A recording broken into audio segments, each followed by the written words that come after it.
क्या floating rate savings bond में निवेश करने के लिए डीमैट अकाउंट होना ज़रूरी है? अगर निवेश करते हैं इसमें तो इंटरेस्ट की रकम मेरे बैंक अकाउंट में आएगी या फिर वो प्रिंसिपल अमाउंट में ही जुड़ जाएगी? कब तक खुला है निवेश के लिए ये फ्लोटिंग रेट सेविंग्स बॉन्ड? ये सवाल हम आपसे नहीं कर रहे हैं। याद है कुछ दिनों पहले ही मैंने एक डिटेल वीडियो डाला था, अपलोड किया था फ्लोटिंग रेट सेविंग्स बॉन्ड के ऊपर। आप लोगों ने उसे देखा और सराहा, उसके लिए शुक्रिया। साथ ही कई सवाल भी आपने मुझसे किए और उसमें से कुछ सवाल बहुत ही ज़रूरी, अहम थे। तो मुझे लगा कि एक फॉलोअप वीडियो बना दिया जाए और उन सभी सवालों के जवाब दे दिए जाएं, सिर्फ पूछने वाले के लिए नहीं बल्कि सभी दर्शकों के लिए। ये सवाल किसी के मन में भी आ सकते हैं।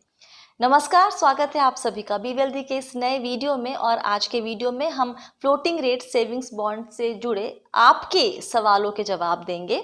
लेकिन उसके पहले आपको क्या करना है, आपको पता है। चैनल सब्सक्राइब नहीं किया है तो वो कर लीजिए, ताकि सिर्फ फ्लोटिंग रेट सेविंग बॉन्ड नहीं बल्कि आपकी कमाई, बचत और निवेश से जुड़े बाकी सभी वीडियोस के अलर्ट आप तक पहुंचते रहें। चलिए शुरू करते हैं सवाल जवाब का सिलसिला। आगे बढ़ने के पहले एक बात आपको और बता दूं, हालांकि मैं सवाल यहाँ बताऊंगी लेकिन फिर भी आपकी सहूलियत के लिए सवाल की जो लिस्ट है वो नीचे डिस्क्रिप्शन बॉक्स में भी आपको मिल जाएगी। तो पहला सवाल जो मुझसे पूछा था वो है, मेरे पास लिस्ट है पूरी। सूर्या चक्रवर्ती जी ने, उन्होंने पूछा कि जो इंटरेस्ट हमें मिलेगा वो मेरे बैंक अकाउंट में आएगा या फिर वो सीधे प्रिंसिपल अमाउंट में जुड़ जाएगा। तो फ्लोटिंग रेट सेविंग बॉन्ड में जो इंटरेस्ट की कमाई होगी वो आपके बैंक अकाउंट में हर 6 महीने पर ट्रांसफ़र कर दी जाएगी। ये प्रिंसिपल अमाउंट में नहीं जुड़ेगा। यहाँ पर क्यूमुलेटिव ऑप्शन इस फ्लोटिंग रेट सेविंग बॉन्ड्स में नहीं है। सवाल नंबर 2 पूछा है अर्पित जी ने। उन्होंने पूछा कि क्या टीडीएस को अवॉइड कर सकते हैं फॉर्म 15G या 15H को सबमिट करके? तो जवाब है हाँ। जो डॉक्यूमेंट है इससे एफआरएस से जुड़ा हुआ, उसमें साफ साफ लिखा है कि उनका टीडीएस नहीं कटेगा जिन्होंने आवेदन पत्र में घोषणा की है कि उन्होंने आयकर अधिनियम 1961 के संबंधित प्रावधानों के तहत कर से छूट प्राप्त की है और उन्होंने टैक्स अथॉरिटीज़ की एक वास्तविक प्रति जमा की है। तो यहाँ 15H या G का नाम नहीं लिया गया है, लेकिन ये उसी के बारे में कहा जा रहा है। ये सारे जो डॉक्यूमेंट्स हैं ना एफआरएस से जुड़े हुए, ये हालांकि आरबीआई की वेबसाइट पर हैं, लेकिन मैं आपकी सहूलियत के लिए ये भी डिस्क्रिप्शन बॉक्स में दे रही हूँ, एक बार खोल के ज़रूर पढ़ लीजिएगा। तीसरा सवाल उज्जवल कुमार का, बॉन्ड के सब्सक्रिप्शन का लास्ट डेट कब है और इससे में इंडिविजुअल कितना टाइम सब्सक्राइब कर सकता है? कोई लास्ट डेट नहीं है। जब तक सरकार इसको बंद नहीं कर देती तब तक ये चलता रहेगा। आप इसमें निवेश कर सकते हैं। कितना टाइम सब्सक्राइब कर सकता है, इसमें आप जितना चाहे उतना निवेश कर सकते हैं। अपर लिमिट कोई भी नहीं है इसमें। कम से कम 1000 रुपये का निवेश करना होगा। संजीत चक्रवर्ती ने पूछा है चौथा सवाल कि क्या इसके लिए डीमैट अकाउंट होना ज़रूरी है एफआरएस में निवेश करने के लिए? नहीं, ये एफआरएस स्टॉक एक्सचेंज पे लिस्ट नहीं होंगे तो ट्रेड नहीं होंगे, डीमैट अकाउंट की ज़रूरत ही नहीं है। आप इसको बैंक के ज़रिए खरीदेंगे और आपको उसके बदले में जब आप निवेश करेंगे तो आपको बैंक COH देगा। COH का मतलब सर्टिफिकेट ऑफ होल्डिंग। तो वो आपके सामने एक प्रूफ रहेगा कि आपने इसमें निवेश किया हुआ है। पांचवा सवाल राकेश सेठी जी का कि इसमें कोई इंडेक्सेशन बेनिफिट मिलेगा? नहीं, ये जो फ्लोटिंग रेट सेविंग्स बॉन्ड है इसमें कोई इंडेक्सेशन बेनिफिट नहीं मिलेगा। अमूमन इंडेक्सेशन बेनिफिट कैपिटल गेन्स होने पर और डेट म्यूचुअल फंड में आपको हमेशा सुनाई देता है कि वहाँ मिलता है, लेकिन इसमें तो आपको इंटरेस्ट हमेशा मिल जा रहा है, आपके अकाउंट में आ जा रहा है। तो यहाँ पर इंडेक्सेशन बेनिफिट, यहाँ पे कैपिटल गेन्स नहीं हो रहा, तो यहाँ पर इंडेक्सेशन बेनिफिट आपको नहीं मिलेगा। छठा सवाल अमित शेरॉय जी का, इंटरेस्ट रेट NSE पर हर क्वार्टर में चेंज होता है या फिर अनाउंस होता है? तो ये क्लैरिफाई करें कि इसमें जो इंटरेस्ट डिक्लेयर किया जाएगा वो 3 महीने पे होगा या 6 महीने पे? ये 6 महीने पे होगा और ये डॉक्यूमेंट पे साफ साफ लिखा हुआ है। देखिए इसको ज़रा और पढ़ भी लीजिए। लिखा हुआ है कि बॉन्ड की कूपन या फिर ब्याज दर अर्धवार्षिक आधार पर पुनर्निश्चित की जाएगी, जिसकी 1 जनवरी 2021 से शुरुआत होगी और उसके पश्चात प्रत्येक 1 जुलाई और 1 जनवरी को इसे संबंधित NSE दर से जोड़ा जाएगा।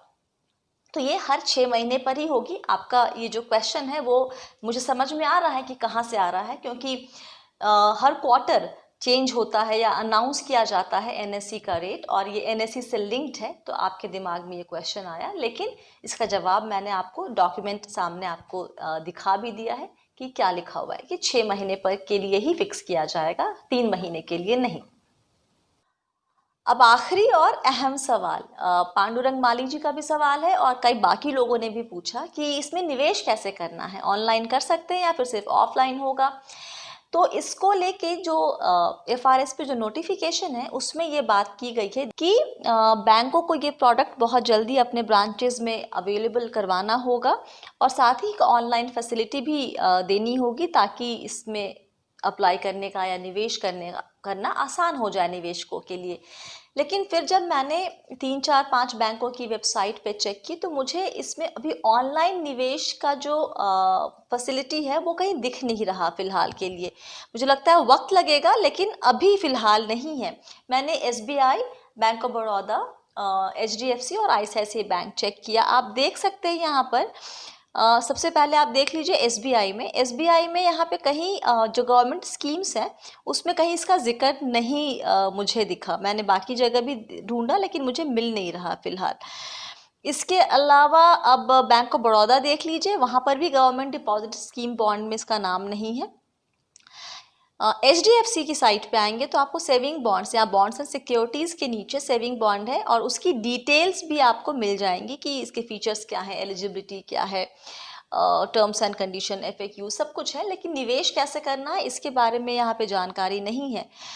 अब आप जाएंगे अगर आईसीआईसीआई की वेबसाइट पे तो वहाँ पर इसकी जानकारी दी हुई है, और साथ ही लिखा हुआ है कि आप अपने आईसीआईसीआई बैंक के ब्रांच में जाके इसके बारे में पता करें और एप्लीकेशन फॉर्म भरें, और नहीं तो कॉल सेंटर पे आप बात करके चेक कर लीजिए। तो मुझे लगता है कि अभी बैंकों को थोड़ा वक्त लगेगा इसमें ऑनलाइन निवेश शुरू करने में, लेकिन ये ऑफलाइन बैंक की ब्रांच में जाकर आप चेक कर सकते हैं। एप्लीकेशन फॉर्म आपको वहाँ मिल सकता है। साथ ही ये कुछ बैंक के अपॉइंटेड ब्रोकर्स भी होते हैं या डिस्ट्रीब्यूटर कहते हैं, उनके थ्रू भी इसमें आप निवेश कर सकते हैं। तो ये एक छोटू सा वीडियो था, follow up video, floating rate saving bond से जुड़े हुए आपके सवालों के जवाब के तौर पे।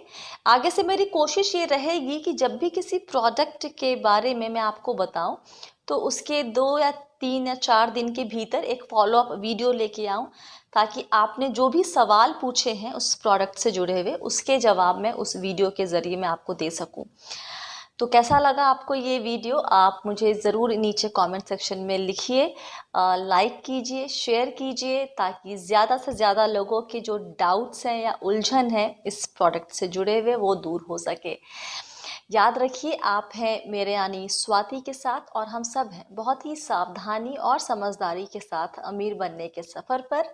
आप सभी को मेरा बहुत सारा प्यार और दुलार। Stay blessed, healthy and be wealthy.